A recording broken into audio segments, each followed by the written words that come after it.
కేటీఆర్ దానిపైన తెలంగాణ ప్రభుత్వం ఇక్కడ కేవీఎట్ దాఖలు చేసింది ఇవ్వద్దని చెప్పేసి ఈ మూమెంట్ని కోర్టులో ఆశ్రయిస్తున్నారు ఒకరి నుంచి ఒకరు. ఏమనుకుంటుంది మొత్తం బాగా పైసలు ఎక్కువైనాయి, అడ్వకేట్లను హైర్ చేసుకుంటున్నారు.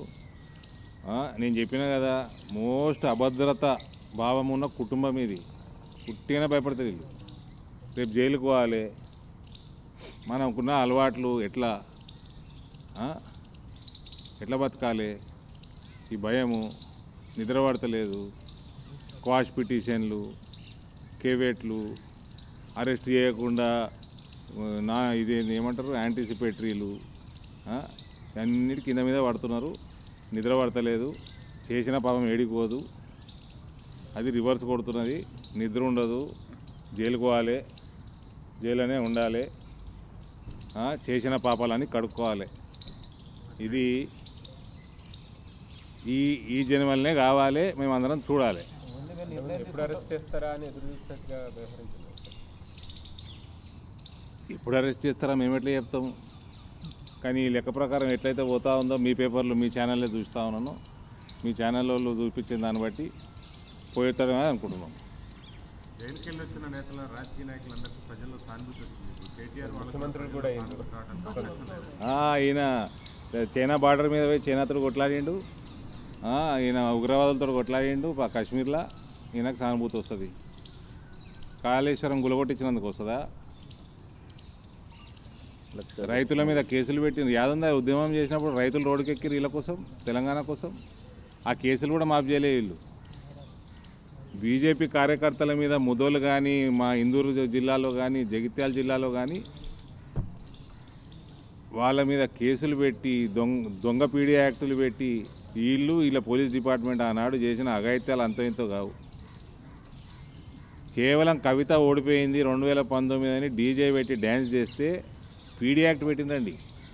పెట్టిన 11 మంది మా కొరుట్ల నియోజకవర్గంలో 11 మందిని లోపలేస్తే వాళ్ళ తండ్రి చనిపోతే కూడా జైలుకు వదలలే. అటువంటి దుర్మార్గులు వీళ్ళు. వీళ్ళ జైల్లో పోయి లోపలికి ఎంత లోపలిపోతే అంత మంచిది.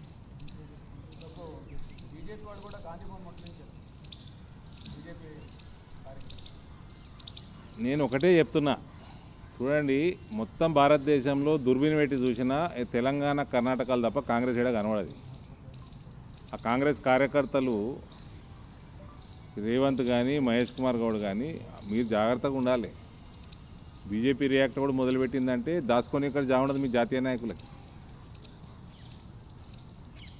కానీ ఇవన్నీ మతిలేని పనులు, ఇవన్నీ ఈ అటాకులు చేసుడు, రాళ్ళు కొట్టుడు.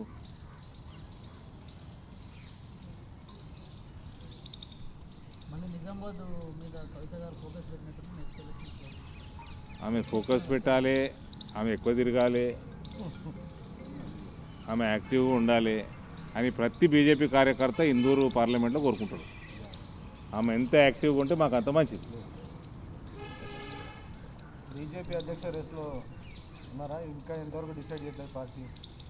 నన్ను ఏ రేసుకు రమ్మని ఆహ్వానం బలగలే వాళ్ళు. నాకు పార్టీని అధికారంలో తీసుకొస్తామని అంటున్నారు కదా మీరు? అది మా కుటుంబంలో మాకు అలవాటే, పార్టీలకు అధికారం తెచ్చడం. అది పెద్ద పని కాదు, మాకు అలవాటు, మా కుటుంబంలో అలవాటు.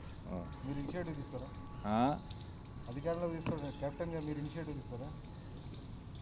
అది నేను కాదు కదా తీసుకునేది, నేను కాదు కదా ఇచ్చేది. బిల్డింగ్లో ఉన్నారా? మీరు బిల్డింగ్ ఉన్నారా ఇస్తే తీసుకోవడానికి? మేము ఆ సబ్జెక్టు లేదు, మమ్మల్ని అడిగింది లేదు, మాకు డిస్కషను లేదు. నాకు ఢిల్లీలో పార్టీ ఒక బాధ్యత అప్ప చెప్పింది ఢిల్లీ ఎలక్షన్లకి, అది చేసుకుంటున్నాం. పార్టీ అధికారంలోకి రావడం తెలంగాణలో పెద్ద పని కాదంటున్నాను నేను.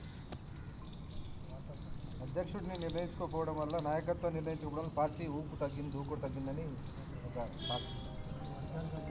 అంటే ఊపు తాకితేనే ఇన్ని రాష్ట్రాల ప్రభుత్వంలో ఉన్నాం, దేశంలో ఉన్నాం. ఈ ఊపు మీద వస్తే ఏముంటుంది పరిస్థితి? తెలంగాణలో వస్తుంది, తెలంగాణలో కూడా వస్తుంది, ప్రభుత్వం మాదే వస్తుంది.